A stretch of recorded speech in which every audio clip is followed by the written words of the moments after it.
여러분 안녕하십니까. 파생상품 딜링룸 김진성입니다. 오늘부터는 파트 3입니다. 파트 1하고 2가 다소 이론적인 것이었는데 이제부터는 보다 실전적인 이슈, 실전적인 기법에 대해서 말씀드리겠습니다. 오늘은 그 첫 번째 시간으로 투자와 투기에 대해서 말씀드려볼까 합니다. 우리가 지금 하고 있는 거래는 투자인가요? 투기인가요? 투자는 뭐고 투기는 뭘까요? 투자는 좋은 거고 투기는 나쁜 건가요?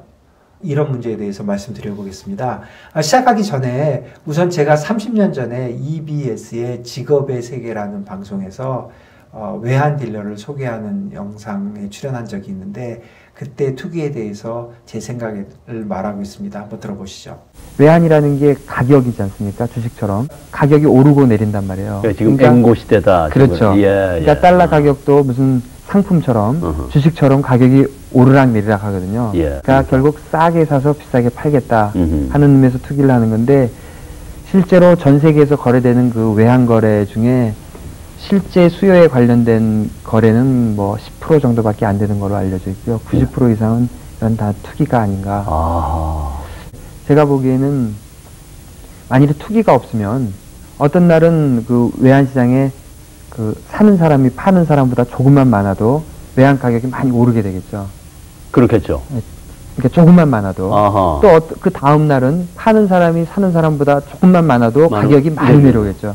그런데 만일에 시장에 그 투기하는 사람들이 있으면 그걸 다 중간에서 오늘은 많았지만 내일은 파는 사람이 많을 거다. 그러니까 그 사람들이 거래를 해주기 때문에 거래가 그 가격이 그쵸 안정화되죠. 안정화되고 또 한 가지는 활성화도 될 수 있습니다. 투기라는 게 물론 시장을 왜곡시키는 경우도 있지만은 전반적으로 볼 때 투기가 없이는 금융시장이 활성화 안 되고 발달하기 좀 어렵다고 봐야죠. 그 투기가 이런 세계에서는 묘하게 합리화되네요, 정말. 네, 어떻습니까? 투기가 필요한 건가요? 우선 투자와 투기를 한번 구별해 볼까요? 사람들이 투자와 투기는 다른 것처럼 얘기를 하는데 보통 이런 얘기를 합니다. 다른 거라고 주장을 하는 이유는 내 돈으로 하면 투자고 남의 돈으로 하면 투기다.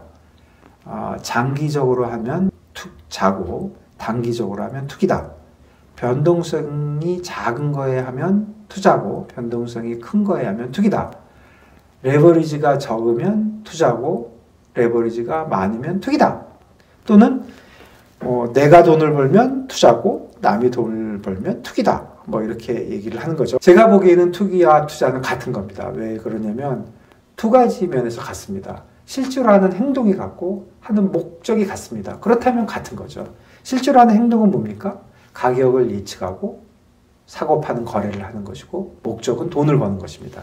그러므로 투자와 투기는 차이가 없다고 생각합니다. 그러면 투자와 투기 또는 같은 것이니까 이런 투기가 필요한 이유에 대해서 조금 다른 측면에서 한번 설명을 해보겠습니다. 실수요 거래가 있고 투기적 거래가 있을 겁니다. 시장에는 이 두 가지의 거래의 차이는 두 가지로 얘기할 수 있는데요. 하나는 언더라잉 익스포저나 언더라잉 트랜잭션이 있었느냐 그리고 반대 거래 의무가 있느냐 이런 두 가지 면입니다. 쉽게 얘기하면 실수요 거래는 뭐 예를 들어서 수출업자가 달러를 매도하는 거래니까 원래 수출해서 버는 달러가 있으니까 파는 겁니다. 투기적 거래는 단순히 환율이 내려갈 것 같으니까 파는 겁니다. 그러니까 그런 언더라잉 익스포저가 있었느냐 없었느냐는 차이가 있는 거죠. 이게 중요한 이유는 실수요 거래는 원래 필요했던 거래이므로 한 번 거래를 하고 나면 더 이상 거래하지 않습니다. 반대로 투기적 거래는 한 번 거래를 하고 나면 원래로 돌아가기 위해서 반대 거래를 해야 되는 겁니다. 왜 중요하냐면 시장에서 실수요 거래가 많았는지 투기적 거래가 많았는지를 판단을 항상 잘 해야 됩니다. 실수요 거래가 많았다면 지금 거래했던 사람들이 돌아오지 않습니다. 그렇지만 투기적 거래가 많았다면 이 사람들이 다시 돌아오기 때문에 시장이 앞으로 어떻게 변할지를 결정하는 데 중요한 요소가 됩니다. 다시 오늘의 주제로 돌아가면 그러면 시장에 투기적 거래가 전혀 없으면 어떻게 될까요? 그러면 실수요 거래만 있는 거고 그렇다면 실수요자가 실공급자를 딱 만나야 됩니다. 예를 들면 달러를 필요로 하는 수입업자가 달러를 팔아야 되는 수출업자를 하고 딱 만나야 되는 겁니다.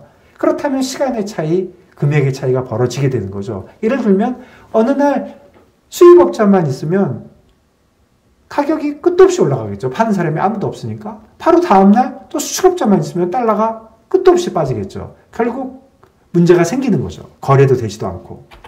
투자 또는 투기의 역할은 뭐냐면, 투기의 필요성은 뭐냐면, 오늘 너무 많이 올랐으니까 오늘 사놨다가 내일 팔아야지 하는 사람이 생기면 세 가지 면에서 시장을 발전시키게 됩니다. 가격 안정, 유동성 공급, 거래 비용 감소. 가격 안정은 생각해 보시면 변동성이 당연히 줄어들겠죠. 아까 설명드린 대로 뭐 오늘 내일 이런 차이가 있으니까, 실수요의 거래 차이가 있으니까 그 사람들이 예측을 해서 하니까 가격이 더 안정됩니다. 급격하게 변화가 되지 않는 거죠. 또 당연히 거래가 많아집니다. 예를 들어서 실제로 파생상품 시장에서는 실수요 거래와 투기적 거래의 비율을 보면 실수요 거래가 10%를 넘지를 못합니다. 그렇다면 유동성이 그분들 때문에 많이 공급이 되는 거죠. 또 유동성이 공급이 돼서 거래가 많이 되면 당연히 시장이 효율적으로 되고, 효율적이 되니까 거래 비용도 감소하게 됩니다. 거래 비용이 감소한다는 것은 원래 실수요가 있었던 분들의 거래 비용이 내려오게 되는 겁니다.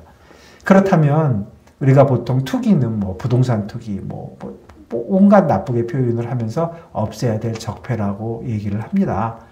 그러나 제 생각은 투기와 투자는 같은 것이고, 이런 투기와 투자가 없다면 시장이 발전할 수 없는 것입니다. 오늘은 여기까지 하겠습니다. 감사합니다.